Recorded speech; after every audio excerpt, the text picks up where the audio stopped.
Far away from the rolling green hills of Europe, high in the Andes Mountains of South America, a remarkable plant began its story.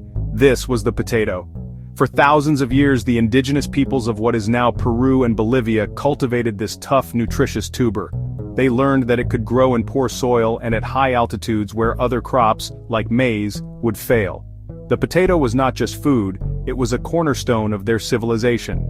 They discovered ways to freeze-dry it, creating a lightweight, long-lasting food source called chuno that could sustain them through lean times and long journeys. This incredible resilience was the secret to the potato's future success across the globe.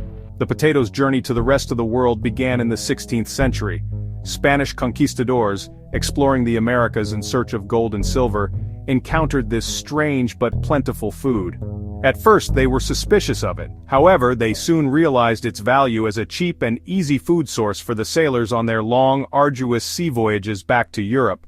It arrived in Spain around the year 1570, a quiet immigrant that would soon change the continent forever. When the potato arrived in Ireland in the late 16th century, it found the perfect home. The island's cool, damp climate, soft, loamy soil ideal for potatoes. It thrived where other grains struggled. For many Irish people, poor tenant farmers living on tiny plots owned by absentee English landlords, the potato seemed like a miracle. Easy to plant, needed almost no equipment, harvested with a simple spade. Its introduction began to transform the Irish countryside and the diet of its people. Popularity grew through the 17th and 18th centuries. Astonishing productivity. 1 acre could feed a family of 6 for a year, far more than if planted with wheat or oats. Incredibly nutritious. Combined with a little buttermilk, it became a complete, balanced diet, a simple meal that kept people healthy. As Ireland's population grew, so did dependence on the potato. By the early 19th century, it wasn't just part of the diet. For millions, it was the only food. Breakfast, lunch, dinner. Some working men ate up to 14 pounds a day. This dependence was precarious. A huge portion of people's well-being rested on a single crop, creating a fragile system vulnerable to disaster. The disaster began in the summer of 1845. A strange new disease swept across Ireland, carried on the wind from Europe, from North America. It was a water mold called Phytophthora infestans, what we now call potato blight.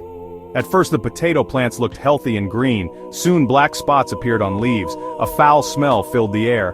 Farmers dug up potatoes and found black, slimy, inedible tubers. Up to half of the potato crop was lost that year. Many hoped it was a one-time event, waiting for next year's harvest. Their hopes were dashed. The blight returned in 1846 with greater force, destroying almost the entire crop. This was the start of the Great Hunger. Millions who depended on potatoes had nothing else to eat. The system that sustained them crumbled in months. Grain and livestock were still produced, but not for the poor. Ships loaded with food sailed from Irish ports while people starved. People ate whatever they could find. Grass, seaweed, nettles, bark from trees. Disease, the grim companion of starvation, spread like wildfire. Silence hung over the countryside, a stark testament to the catastrophe that had unfolded. The Great Hunger had a devastating and permanent impact on Ireland.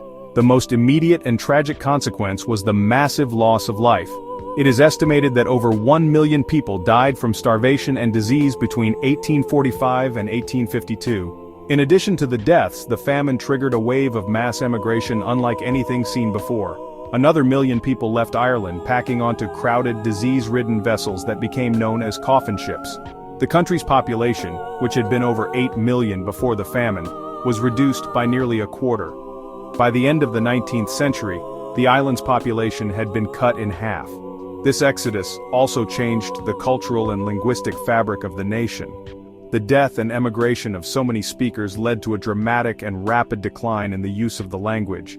The impact of the famine was not confined to Ireland, it rippled across the globe. The millions of Irish emigrants created large and influential diaspora communities in the United States, Canada, Australia, and Great Britain.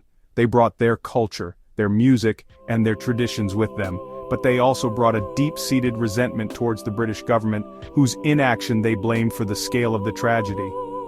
The story of the potato, from its origins in the Andes to the tragedy of the Irish famine, is a powerful lesson in history.